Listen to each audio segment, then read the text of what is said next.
Bonjour à tous et à toutes, j'espère que vous allez bien. Aujourd'hui, on va s'intéresser à Jeanne Hachette. A-t-elle vraiment existé ou n'est-elle qu'une invention symbolique pour saluer l'action des femmes dans l'histoire? Dans tous les cas, à Beauvais, le 22 juillet 1472, une certaine Jeanne Hachette met en déroute l'armée de Charles le Téméraire. Vous voulez en savoir plus sur cet événement? Venez avec moi. Peut-être s'appelait-elle Jeanne Lesné. Elle aurait été cadreuse de laine et la fille d'un artisan, Mathieu Lesné.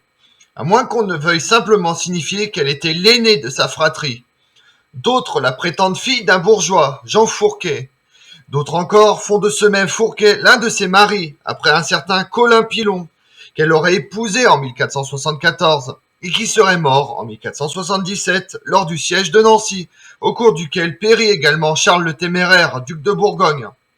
D'après certains auteurs, le père de Jeanne Hachette serait un ancien officier supérieur des gardes du palais de Louis XI, tué à la bataille de Montlhéry. Selon une autre version, la tradition beauvaisienne, elle aurait conservé le nom de sa mère.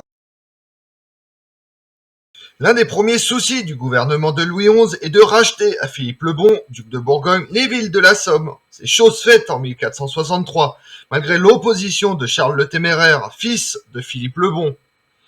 2 ans plus tard, avec la guerre dite du bien public, qui est une révolte des princes menée par Charles, comte de Charolais, et d'autres grands seigneurs contre l'accroissement des pouvoirs du roi de France Louis XI, réunissant notamment Charles de France, duc de Berry, frère du roi, qui donne le signal de la révolte en s'enfuyant en Bretagne le 4 mars.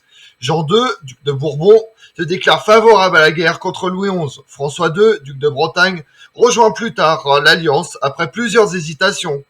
On trouve également Jean de Calabre, duc de Lorraine, Jacques d'Armagnac, duc de Nemours, Jean V, comte d'Armagnac, Louis de Luxembourg, comte de Saint-Paul, Jean de Dunois, comte de Dunois, Bâtard d'Orléans, et plusieurs autres grands aristocrates.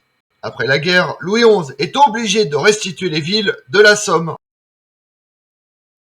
L'année suivante, lors du traité qui suit l'humiliante entrevue de Péronne, Louis XI semble même renoncer définitivement aux villes de la Somme. Mais ce serait bien mal connaître l'universelle araignée.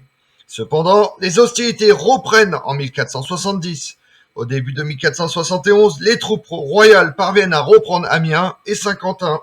Cependant, les autres villes de la Somme restent au pouvoir des Bourguignons. Charles le Téméraire tente vainement de reprendre Amiens. En 1472, il passe à nouveau à l'offensive. Il s'empare de Ness le 14 juin. Dont il fait massacrer toute la population accusée d'avoir exécuté un parlementaire bourguignon. Rouet tombe également aux mains de Charles le Téméraire. Les soldats du duc de Bourgogne mettent à feu et à sang tout le pays situé au nord de l'Oise et du Terrain. Le 27 juin 1472, Charles le Téméraire, à la tête d'une armée de 80 000 hommes, se présente devant Beauvais, peuplé de quelques 10 000 habitants. La ville est démunie de troupes. Hommes et femmes se précipitent au rempart, parmi eux Jeanne Lesné, âgée de 16 ans. Elle voit apparaître une échelle appliquée contre le rempart, avec un bourguignon portant une bannière. Elle s'élance alors vers lui, arrache sa bannière, le frappe de sa hachette et le fait culbuter dans le fossé. L'exemple de Jeanne, que l'on surnommera désormais Jeanne Hachette, exalte le courage des Beauvaisiens et des Beauvaisiennes. Ce premier assaut des troupes du Téméraire sera repoussé, donnant au renfort le temps d'arriver. Pendant 4 semaines, Beauvais résiste avec acharnement aux troupes du duc de Bourgogne. Le 22 juillet, Charles le Téméraire doit se résigner à lever le siège. Pour se venger de cet affront, pendant 3 mois, d'août à octobre, ses troupes ravagent le pays de Caux. Le 3 novembre, une trêve conclue à Compiègne intervient entre le duc de Bourgogne et le roi de France. Comme on l'a vu, la défense de Beauvais a permis de mettre en déroute les troupes du duc de Bourgogne. Aujourd'hui encore, Beauvais reste fidèle au souvenir de son héroïne, Jeanne Hachette. Je vous remercie d'avoir suivi cette vidéo en ma compagnie. Si vous voulez connaître mes autres vidéos, retrouvez-moi sur ma chaîne YouTube Tout sur l'Histoire avec Damien et sur les réseaux sociaux Twitter et Instagram, Histoire Damien. Et pensez à liker, commenter et vous abonner. Je vous remercie à tous.